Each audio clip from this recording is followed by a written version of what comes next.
Okay, so the draft is just around the corner, and listen, every year there are a lot of smart decisions that we kind of just don't even talk about because we expect teams to be smart. That's kind of the what usually happens, and every now and then there are moves that are heavily criticized and work out, and we look stupid for criticizing them.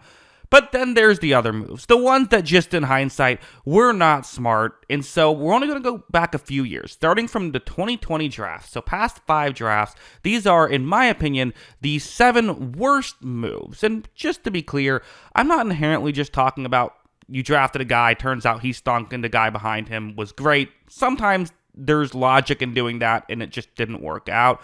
I'm trying to talk about moves that at the time weren't that smart, so ultimately, let's get into it.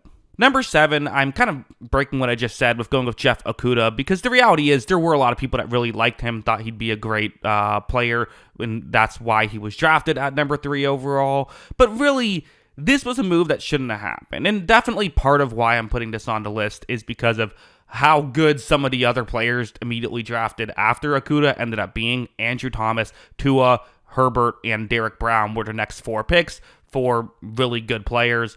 I guess it says here, Andrew Thomas has never made a Pro Bowl. That seems surprising. But ultimately, 4 very good players, 4 Pro Bowl caliber players at the very least, drafted after Okudah.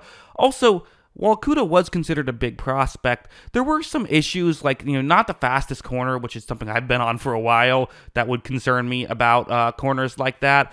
Also, I just felt like he was never a great fit in that scheme, in the Matt Patricia scheme, which, I mean, again, who is a great fit in that scheme, right? I guess some Patriots guys, but ultimately, you want someone who can keep up with fast receivers if you're going to have that scheme.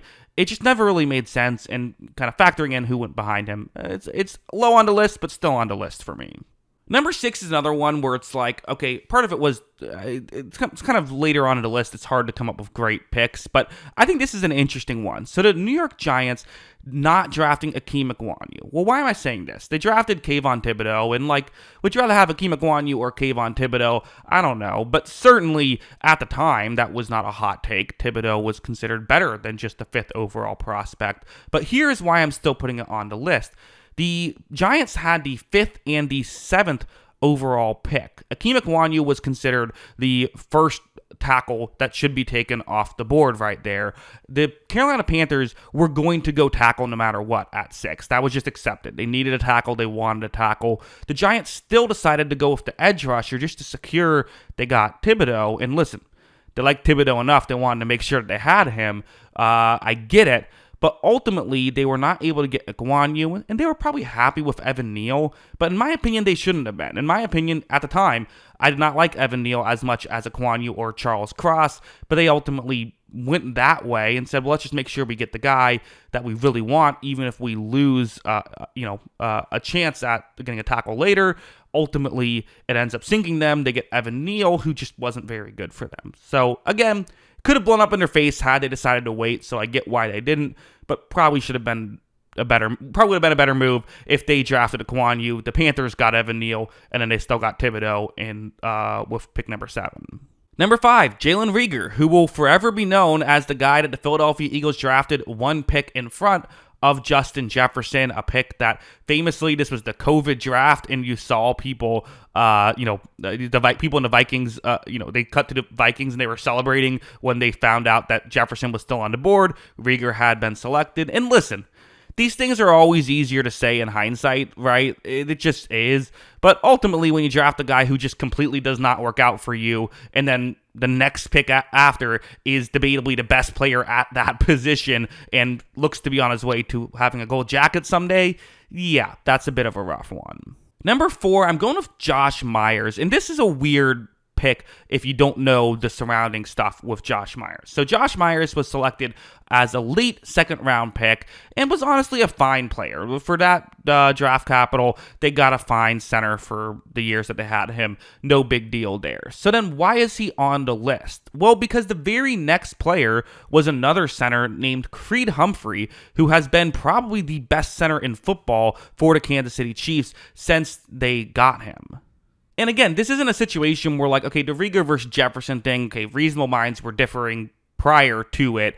in this situation with Josh Myers, he was not considered to go that high. He was supposed to be a late third-round pick. One of the last picks of the third round was his projection. Creed Humphrey was supposed to be a mid-second-round pick. And again, this was late second round. So they were very different levels of prospects entering the draft. The Packers decided to be a little bit bold with it and ultimately missed out on a potential Hall of Fame player. Next up, I'm going with Alex Leatherwood, which, okay, listen. The players drafted immediately after him. I mean, Jalen Phillips was really good, but injuries have been kind of an issue. Then it was Jamon Davis and Kadarius Toney.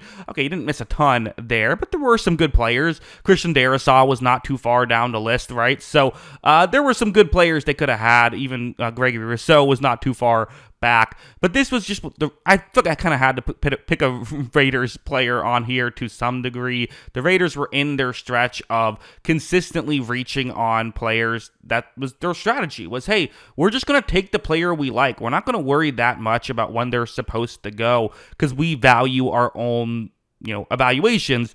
The issue is that they probably shouldn't value their own evaluations that much because they were missing on a lot of these picks, and probably the biggest one being Alex Leatherwood, who ultimately amounted to essentially nothing. So it's one thing that you reached on a prospect, but also that prospect didn't even end up being as good as everyone thought that prospect would do on top of it. So because of that, it makes the list. Number 2, okay, I'm just going to do it. I'm going to put Travon Walker on here. And let's put down our pitchforks for a second and let me explain. All right. I think Travon Walker has been a good player for the Jacksonville Jaguars. I don't think he's been an elite player, and I do think he's someone who his sack totals do not tell the whole story. Sack totals have been very good, but if you watch him play in and play out, there are a lot of plays where he's essentially bull rushing and not getting much of a pressure going and not helping that much. I think that he's an okay run defender. I think he's an okay pass rusher, and he's really good at bull rushing, and especially when he has a favorable matchup, he takes advantage. So, totally fine player. But keep in mind what I said. I am not necessarily viewing this as who got the worst player at each pick. My thought here is what was the worst decision. And I still just feel like the philosophy behind drafting Travon Walker over Aiden Hutchinson was incredibly flawed. I also just feel as though Aiden Hutchinson, even coming off of an injury, is a significantly better player than Travon Walker. At the time, it didn't really make sense to me. Now, it doesn't really make sense to me. So, ultimately, while the Jaguars took a big swing and still got a good player, they could have taken a small swing and gotten a better player. And because of that, that's why I still have Walker high on the list. I know not everyone agrees. Hey, that's fine. You don't have to agree with me. You can let me know why you disagree in the comments below. That's what it's there for. But that's just how I view the Walker pick. I still view it that way.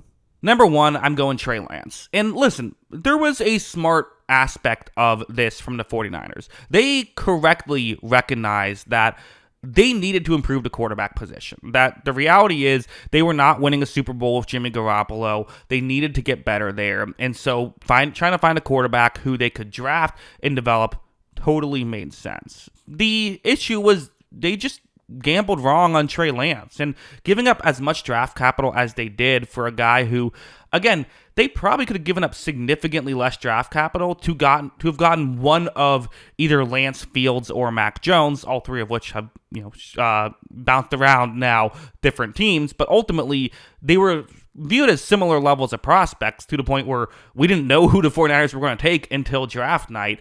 And they had to give up 3 first-round picks to do it, essentially. Again, the great thing for the 49ers is they ended up getting Brock Purdy anyway, and that's kind of what they were hoping to get with Trey Lance, so it worked out. But ultimately, you can't help but wonder where the 49ers would be if they had those 3 draft picks. Let's not forget, the one they gave up that year ultimately got used on Micah Parsons. Imagine them with Micah Parsons and Jamar Chase, and I forget who else they would have gotten, but that was on the table. Ultimately didn't end up happening, so that has to be the worst move in the past 5 years, in my opinion, and I'm factoring in the trade with that. But yeah, those are my thoughts. What are yours? Let me know in the comments below.